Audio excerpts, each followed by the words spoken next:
बीवी हो तो ऐसी। 2 माह से कोई मेरे दरवाजे पर रोजाना कचरा फेंक कर चला जाता। बड़ी कोशिश के बावजूद वो पकड़ में नहीं आया। अहलिया ने कहा कि यकीनन ये मोहल्ले का कोई ऐसा बंदा है जो फजर की नमाज बाकायदगी से पढ़ता होगा और मस्जिद जाते हुए ये कारनामा सरंजाम देता जाता होगा। अब मसला था मेरा अपना। मैं पका नहीं कच्चा मुसलमान था। रोजाना 10 बजे उठकर फजर कज़ा पढ़ा करता था।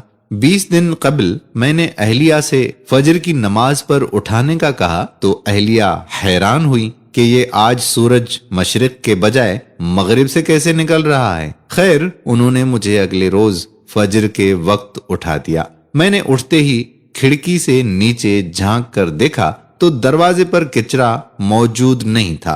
फटाफट वुजू किया, खिड़की के पास ही मुसल्ला बिछा दिया और 2 रकात सुन्नत खटाखट पढ़कर फिर से झांक कर देखा तो कचरा दरवाजे पर पड़ा मेरा मुंह चिढ़ा रहा था। खैर, फिर 2 रकात फर्ज पढ़कर दोबारा सो गया। अगले दिन सुन्नत के बजाय फर्ज पढ़ते कचरा फेंक दिया गया। 4 दिन इसी तरह से गुजर गए, लेकिन कचरा फेंकने वाले को पकड़ नहीं पाया। 5वें दिन अहलिया कहने लगी, माशाअल्लाह, आप अब फजर की नमाज पढ़ने लगे हैं तो मस्जिद में जमायत के साथ नमाज पढ़ लिया कीजिए ना। बात दिल को अच्छी लगी और 5वें दिन सुन्नत घर में पढ़कर जमायत से 15 मिनट पहले दरवाजे पर कुर्सी लगाकर बैठ गया और मोहल्ले के नमाजी हजरात को आते देखने लगा कि किस नमाजी के हाथ में कचरे का शापर है। लेकिन अफसोस, सारे खाली हाथ आते दिखाई दिए। नमाज पढ़कर आया तो दरवाजे पर कचरा मौजूद नहीं था।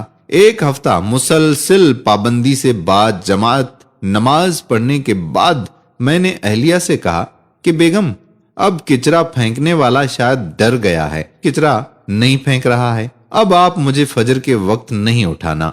अहलिया कुछ नहीं बोली। अगले दिन अहलिया ने तो मुझे नहीं उठाया, अलबत्ता मेरी खुद आंख खुल गई। खिड़की से झांक कर देखा तो कचरा दरवाजे पर मौजूद था। टाइम देखा तो फजर का वक्त तो बाकी था, लेकिन जमायत निकल चुकी थी। अब अगले दिन फिर वही मामूल था। 2 हफ्ते मुसलसिल फजर की नमाज बा जमायत पढ़ता रहा और दरवाजा साफ सुथरा मिलता रहा। 2 हफ्ते बाद अब मेरी जमायत से फजर की नमाज पढ़ने की आदत हो चुकी थी और अल्हम्दुलिल्लाह मैं बा जमायत फजर की नमाज पढ़ना शुरू हो गया हूं। फिर कुछ दिन बाद रात के खाने में उस कचरा फेंकने वाले का जिक्र आ गया। मैं उसे बुरा भला कहने लगा। बेटा बोला, अब्बू, आप उसे बुरा तो ना कहे ना, बल्कि वो तो आपका मोहसन ही हुआ, जिसकी वजह से आप फजर की नमाज बा जमायत पाबंदी से पढ़ने लगे हैं। बेटे की बात सुनकर मेरे दिमाग को झटका सा लगा और सबको गौर से देखने लगा। मुझे यूं अपनी तरफ देखते हुए सारे हंसने लगे। बेटा कहने लगा, अब्बू, आपकी वो मोहसन और कोई नहीं बल्कि अम्मी है। आप अम्मी का शुक्रिया अदा कीजिए।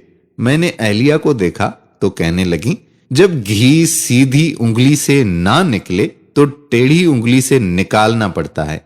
ये सबक है सब बीवियों के लिए कि वो चाहें तो अपनी औलाद के अलावा अपने खावंद की भी तरबियत कर सकती है। हाँ, अगर वो खुद तरबियत याफ्ता हो। जीवन साथी सबसे बेहतर वही होता है जो अपने जीवन साथी की आकबत को संवारने की कोशिश करे।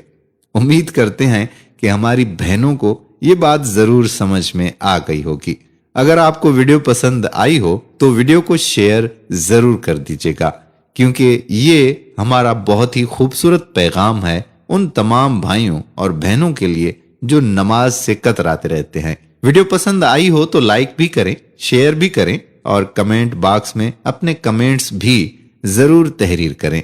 अगर आपने अभी तक हमारा यूट्यूब चैनल राहे हयात ऑफिशियल सब्सक्राइब नहीं किया तो यूट्यूब पर जाएं और राहे हयात ऑफिशियल चैनल को सब्सक्राइब करके बेल के आइकॉन को प्रेस कर लें, ताकि हम वहां पर आपको ताजा तरीन अपडेट्स देते रहें। आने वाली वीडियो तक अपने मेजबान कादिर बख्श कल्होड़ो को इजाजत दीजिए। अल्लाह हाफिज।